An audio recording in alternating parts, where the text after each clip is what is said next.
Yo guys, kembali lagi dengan gua Andreas Tobing di YouTube channel gua. Dan di video kali ini gua mau jawab beberapa pertanyaan dari kalian yang menurut gue cukup berbobot. Jadi kita Q&A ya. Ada beberapa pertanyaan yang menarik yang gue lihat dan kayaknya bisa jadi satu topik yang menarik. Tapi di akhir gue kasih tahu tema besarnya dulu nih ya. Di akhir yang mau gue bahas adalah salah satu pertanyaan dari kalian adalah apakah Bitcoin berpotensi untuk create lower low? Maksudnya apa? Jadi gini, kan kemarin di November 2022 Desember Bitcoin sempat sampai dengan 15 ribuan ya. Jadi kira-kira apakah bisa turun lebih rendah dari 15 ribu? Itu ya pertanyaannya. Di akhir nanti gue akan bahas opini gue pribadi ya. Nah tapi sebelumnya buat teman-teman yang belum subscribe YouTube channel gue, please subscribe, nyalain juga notification bell supaya kalau gue ada update kalian bisa segera tahu. Dan follow juga social media lainnya. Gue di TikTok, gue cuma ada di TikTok juga selain ini untuk yang bahas kripto. Ya sisanya kayak Instagram itu mah personal banget lah, yang sehari-hari banget. Tapi ya itu aja loh openingnya lah ya. Langsung aja ya gue bahas ya. Pertanyaan pertama ini menarik sekali dari PT Raja Dinamika. CoinFlow ya, Flow. Listing saat bear market dan sudah drop 90%-an. Ya, menarik ya. Bakalan outperform gak sih Bang di next cycle? Nah, sebenarnya ini tuh salah satu materi workshop gue ya buat temen-temen. Gue kan kemarin udah bikin 2 workshop di bulan Desember dan Januari. Nanti soon ada lagi di bulan tanggal 25 Februari. Gue akan bikin sesi berikutnya lagi, sesi ketiga. Karena masih cukup banyak permintaan. Selingan dulu ya buat kalian yang mau register. Kalian bisa cek description, di situ ada pre-register formnya, oke? Gue jawab, sebenarnya ini salah satu materi gue di workshop ya. Jadi intinya berdasarkan riset gue 1-2 tahun terakhir yang gue perhatikan. Biasanya kripto yang launching di bear market cenderung outperform kripto yang sudah perform di cycle sebelumnya. Sekali lagi, ini berdasarkan performance ya, berdasarkan ROI, berdasarkan return on investment ya. Contoh misalnya kalau misalnya Ethereum bisa up sampai dengan 10x ya, maka kripto yang launching di bear market itu bisa perform sampai dengan 50 bahkan 100x. Jangan percaya gua, cek sendiri ya. Sekali lagi, jangan gampang percaya gue, cek sendiri. Gue pribadi udah cek soalnya, gue udah riset dan gue perhatikan rata-rata seperti itu. Kenapa? Beberapa alasan. Salah satunya market cap-nya itu lebih rendah karena mereka baru launching, jadi lebih gampang untuk naik ketimbang yang sudah perform di cycle sebelumnya. Biasanya kapitalisasi pasarnya sudah lebih besar, sudah lebih berat untuk ngerek harganya naik ya. Tapi layer 1 yang launching atau project yang legit ya tentunya ya. Gue nggak ngomongin micin, gue nggak ngomongin meme, oke? Gue nggak ngomongin itu. Tapi gue ngomong legit project yang launching di bear market. Kalau fokus kalian adalah ROI ya, itu cenderung outperform kripto yang sudah perform di cycle sebelumnya. Tapi gue ingatkan, sekali lagi gue ingatkan ya, kripto inilah yang memiliki resiko paling tinggi. Sekali lagi, resiko dan reward itu selalu berbanding lurus. Itu yang kalian perlu ingat. Makanya gue nggak pernah sekalipun akan suggest kalian all in di kripto yang launching di bear market. Jangan, itu buat gue nggak wise ya. Boleh banget mungkin kalian sisihkan alokasi sekitar misalnya nih ya 20% dari total portfolio kalian bagi ke 10-20 project ya yang launching di bear market. Kalian invest aja 10-20, karena jika salah satu perform 50x aja gue yakin modal udah ketutup. Kira-kira seperti itu. Tapi tentu nggak semuanya akan seperti ini ya. Banyak juga project-project yang ternyata cuman ya mau narik duit kalian and then dia tinggalin kapal. Kira-kira gitu ya. Jadi kejawab ya. Ini salah satu materi di workshop gue yang sudah kemarin udah 2 kali kan di bulan Desember dan Januari ya. Sekalian gue info, next di bulan Februari tanggal 25 gue akan adakan workshop lagi, rencananya secara online. Tapi kalau banyak inquiry offline mungkin gue akan adakan juga secara offline, either di Jakarta atau di daerah Tangerang ya, di antara itu ya. Tapi yang udah pasti gue adakan online itu udah pasti ya. Jadi buat kalian yang interest untuk register, kalian bisa cek link di description. Di situ gue udah buka pre-registration form ya. Jadi kalian bisa register. Materinya gue bahas lengkap banget. Intinya gini, simpelnya ya. ini sebenarnya gue risetnya udah dalam banget. Jadi kalau kemarin gue evaluasi, orang-orang yang sudah invest lebih dari 4 tahun pun masih dapat sesuatu yang baru gitu ya. Apalagi buat kalian yang pemula ya, gue saranin banget kalian bisa join karena gue kupasnya dalam banget di situ ya. Kira-kira sebenarnya semua knowledge yang kalian perlukan untuk invest sampai 2025 sampai 3-4 tahun ke depan gue bongkar semua di situ. Kira-kira gitu ya. Itu langsung dalam satu session. Sedangkan kalau kalian mau nonton video gue mungkin kan kepecah-pecah. Oke? Lanjut pertanyaan kedua ya. Gila, pertanyaan pertama aja udah berapa menit nih? 5 menit ya. Oke, lanjut dari Yokoza Simulator. Bang, gue mau fokus Bitcoin untuk awal Februari. Nice. Kedepannya analisa abang sampai ke titik mana nih market bakal bergerak kali ya, bukan bergerak ya. Jadi gini, menurut gue good choice ya Bitcoin, walaupun menurut gini, Bitcoin itu risk rewardnya menurut gue paling layak. Kenapa? Karena ya resikonya tentu menurut gue relatif lebih rendah. Alts membawa resiko yang lebih tinggi dibanding Bitcoin, tapi ya potensi gainnya Alts bisa lebih kenceng dibanding Bitcoin. Contoh aja kemarin di 15 sampai ke sekitar 23 Bitcoin up 50%, sedangkan ada kayak Aptos yang dari $3 naik sampai $20, sempat sentuh $20, hampir 7x ya. Jadi memang alts walaupun memiliki resiko yang lebih tinggi, tapi mempunyai reward yang juga lebih besar dibanding Bitcoin. Kalian bayangin, compare aja 50% tuh 7x tuh 700%. Memang behaviornya rata-rata seperti itu kalau kalian perhatikan. Tapi gini, kalau menurut gue ya, kalau kalian ini kan pada dasarnya risk management aja. Kalau kalian tipikal yang nggak suka resiko, kalian nggak rela lihat portfolio kalian tiba-tiba drop 70-80%, ya buat gue yang pilihan paling bijak Bitcoin. Atau misalnya kalian di pocket ya, kantong kalian tebel, kalian cukup gain 200-300% juga kalian udah luar biasa, bisa hidup bisa sampai mungkin 5-10 tahun ke depan ya. Buat gue lebih prefer untuk cari yang safe, apalagi cenderung kayak Bitcoin, Ethereum, atau kita ngomong top 50 lah ya, liquidity-nya lebih besar ya. Sewaktu-waktu kalian exit dengan profit yang sangat baik pun pasti kejemput, kira-kira gitu. Lain cerita kalau kalian beli token micin ya, belum tentu liquidity-nya ada. Itu ya. Tapi kalau ditanya sampai ke titik mana market ini bakal bergerak, again, gue bullish sampai 2025. Sekali lagi, gue bullish sampai 2025. In my personal opinion, nggak usah cari bottom. Sepanjang 2023, akumulasi aja. Itu akan jadi fokus gue, akumulasi aja ya. Gue 60-40, 15k sudah bottom ya. Buat gue downside risk masih ada. Bukan gue bilang nol, masih ada ya. Tapi gue udah bahas ini sebelumnya ya. In my personal opinion, risknya pun itu dari macro uncertainty. Menurut gue dari ketidakpastian makro. US debt ceiling lah, katanya udah mencapai ambang batas ya. Federal Reserve cuma punya dana sampai bulan Juni, Wall Street bilang bulan Juli doang dananya.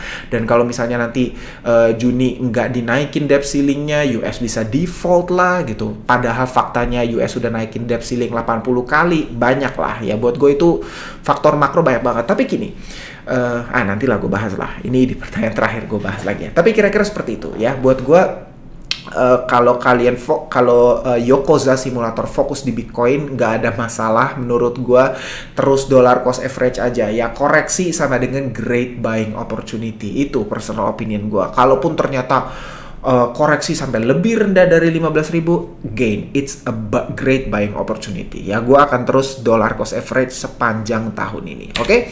Next, pertanyaan menarik juga dari Cangkir Crypto. Bang, mending saya tabungan aset reksadana dulu yang pendapatan tetap untuk masuk Bitcoin setelah halving, atau dollar cost average Bitcoin dari sekarang sampai halving? Nah, ini buat gue terlalu spesifik ya, tapi gue suka pertanyaan ini. Kayak gue kasih frameworknya dulu ya.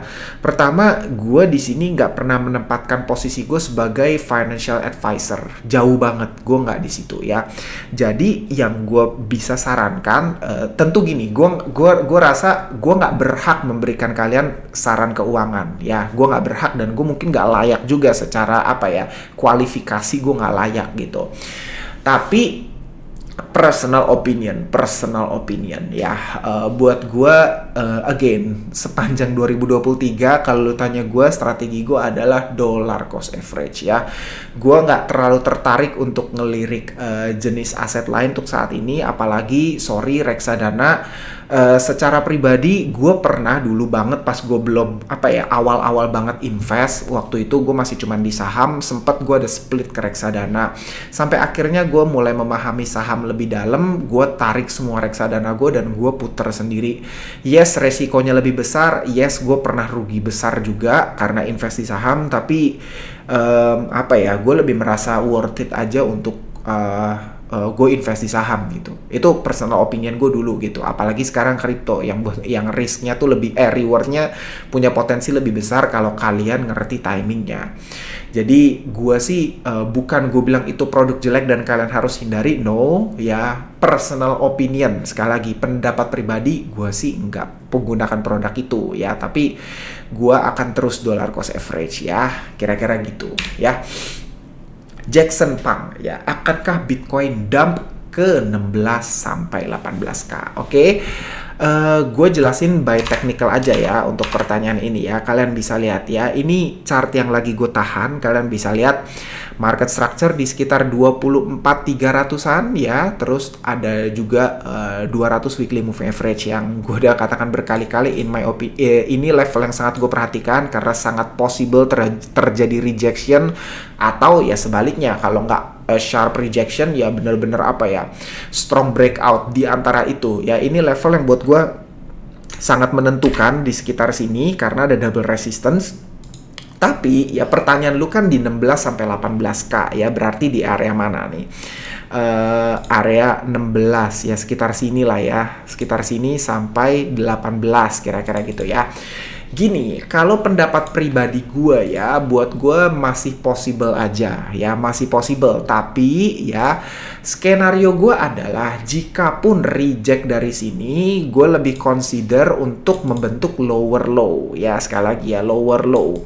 Kan gini, kan teorinya kan ini gue ngomong market structure ya, ada uptrend, ada downtrend ya. Kalau misalnya, ini gue udah share juga sebelumnya, kalau misalnya ternyata Bitcoin tembus ada weekly candle yang close di atas sini, mungkin sekitar 26, 27, 28 ya, in my opinion market structure downtrend ini sudah selesai, sehingga kita memasuki satu tren yang baru dan tentu akan menjadi uptrend, kira-kira seperti itu. Nah, tentu kalau misalnya ternyata menyentuh level ini ya, kalau kalian sebagai trader, entry di sini adalah kurang bijak ya. Tapi kalau kalian dollar cost average, nggak usah pusing ya, cicil terus aja. Tapi dari kacamata trader, ketika higher high terbentuk ya, ini kan akan jadi higher high. Idealnya kita akan entry di higher low ya. Jika misalnya ternyata ini akan jadi level higher low-nya, ya buat gue ini akan jadi great buying opportunity gitu.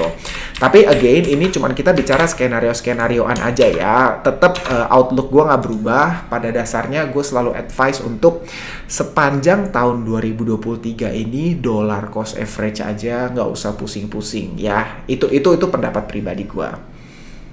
Oke, next pertanyaan berikutnya adalah dari Dan Project Official. Bahas ETH Bang, dan kira-kira harus beli di harga berapa? Terima kasih Bang. Oke, untuk bahas ETH gue coba tunjukin chart dulu ya. Jadi gini, gue buka chart Ethereum ya. Ini Ethereum cukup menarik ya. Personally gini, gue cerita dulu. Ethereum adalah salah satu yang masuk ke dalam portfolio akumulasi gue sepanjang 2023. Oke, gue bocorin itu dulu ya. Gue nggak akan terlalu pusing untuk dollar cost average Ethereum sepanjang tahun ini karena secara pribadi gue optimis di next cycle semoga bisa ke Ethereum menuju bahkan lebih dari 10.000 US dollar per Ethereum ya. Tapi kalaupun ternyata nggak tembus, gue optimis di next cycle-nya lagi pasti tembus. Regardless, menurut gue Ethereum akan tembus ke 10.000 plus gitu. Itu menurut gue, apalagi ya Ethereum. Gue salah satu yang paling gue suka lah ya. Tapi gini, menarik. Gue mau tunjukin kalian, gue bukain di sini RSI dulu. Ya, satu yang gue mau tunjukin ke kalian adalah yang pertama, Ethereum sudah trade di atas 200 weekly moving average. Sudah jebol. Bitcoin kan belum tembus 200 weekly moving average. Sedangkan Ethereum sudah ya, dan historically Ketika tembus memang ini sempat ada deviasi di sini, tapi ketika tembus di sini and then launch gitu ya. Gue tapi nggak berpikir langsung akan launch dulu dalam waktu dekat, tapi gue punya beberapa outlook yang menarik karena gini. Sebetulnya, yang pertama gue mau tunjukin ke kalian ya, based on RSI ya, kalian bisa lihat di sini Ethereum ya, 2 kali sempat low, tembus dari bottom, tembus di bawah 30, kalian bisa lihat yang pertama adalah di Desember 2018 dan ini marks bottom of Ethereum ya, dan yang kedua tembus kapan ini? Di bulan Juni 2022 ya, di Juni loh, bukan Desember. Di Desember itu kan Bitcoin lebih rendah lagi ya, nah sedangkan kalian bisa lihat di Desember Ethereum itu tidak menembus level low June-nya gitu, tidak tembus di bawah level terendah di bulan Juninya. Kalian bisa lihat Juni itu kan tembus sampai sekitar 900, bahkan sempat sampai 800-an kalau gue nggak salah ya, 800 atas sih ya. Tapi ya di bulan Desember kemarin Ethereum itu bahkan nggak sentuh 3 digit ya, kalian bisa lihat di sini bahkan nggak sentuh 3 digit, sempat tembusnya paling rendah ke 1080-an gitu ya. Jadi kalau cuma berdasarkan chart ini kita bisa lihat bisa jadi Ethereum lebih convincing nih bottomnya. Walaupun kita bisa ngelihat di sini kalau kalian pelajari divergence ya, nanti kalian bisa cek sendiri ya. Ini kalian bisa lihat di sini ada hidden bearish divergence ya. Di sini kalian bisa lihat turun, di sininya naik ya. Jadi sebetulnya ada beberapa opini yang berbeda nih kalau untuk Ethereum, tapi personally regardless gue akan tetap dollar cost average Ethereum ya. Gue itu tetap jadi strategi gue akan terus dollar cost average Ethereum sepanjang tahun 2023 ini ya. Kira-kira seperti itu untuk Ethereum, dan gue long term sangat bullish ya. Gue long term sangat bullish ya untuk Ethereum. Kira-kira itu untuk Ethereum ya. Dan next pertanyaan terakhir itu dari anyway, kalau beli harga berapa ini melanjutkan pertanyaan Dan Project ya. Sekali lagi ya, gue nggak terlalu prefer untuk cari bottomnya ya. Gue 60-40 Ethereum sudah bottom di bulan Bitcoin sudah bottom di bulan Desember kemarin. Gue 60-40 untuk sekarang. Kalaupun ternyata terjadi koreksi, memang Ethereum dan Alts bisa turun lebih rendah dibandingkan Bitcoin gitu. Tapi buat kalian yang mau apa ya, jadi gini, gue jelasin satu hal dulu nih ya, mungkin kayak orang jarang nangkep kalau sebetulnya segala tindakan tuh ada resikonya ya. Kalian menunggu untuk buy kalian melihat nih, oh masih bisa turun lagi nih, dan kalian tunggu pun ada resikonya. Resiko untuk kalian miss dollar cost average di harga miss beli di harga yang optimal. Tapi kalaupun ternyata kalian beli sekarang dan berpikir kayak udah bottom nih gitu, dan ternyata turun ya, kalian punya downside risk juga gitu. Jadi again ya, sebagai gue lebih prefer memberikan kalian kacamata investor untuk dollar cost average, akumulasi aja secara bertahap sepanjang tahun ya, nggak usah pusing cari bottom. Kalian cukup beli ketika harganya lagi murah, dan gue cukup convince untuk bilang sekarang harganya lagi murah ya, karena valuasinya menurut gue definitely lebih tinggi dari harganya saat ini. Oke? Nah, next, lanjut pertanyaan terakhir yang gue mau jawab, ini yang menarik dari Wayan Rusna ya. 50-50 karena Bitcoin dibuat tahun 2009, setahun setelah stock market crash 2008 karena resesi. Betul. Tahun 2023 ada wacana akan resesi global. Kalau sampai benar terjadi sih, stock market dan kripto bakal crash parah. Saya pribadi yakin Bitcoin akan membuat new low, tapi saya tetap dollar cost average. Ini buat gue strategi yang baik ya. Walaupun jadi gini, buat gue analisa apapun itu, mau kalian baca makro, mau kalian baca chart, technical analysis ya, kalian buat gue gini, selalu di market akan ada perspektif bearish dan perspektif bullish, itu selalu ada ya. Nggak akan kalian ketemu satu market yang narasinya semua bullish atau semua bearish ya. Buat gue itu bisa jadi bahaya ya.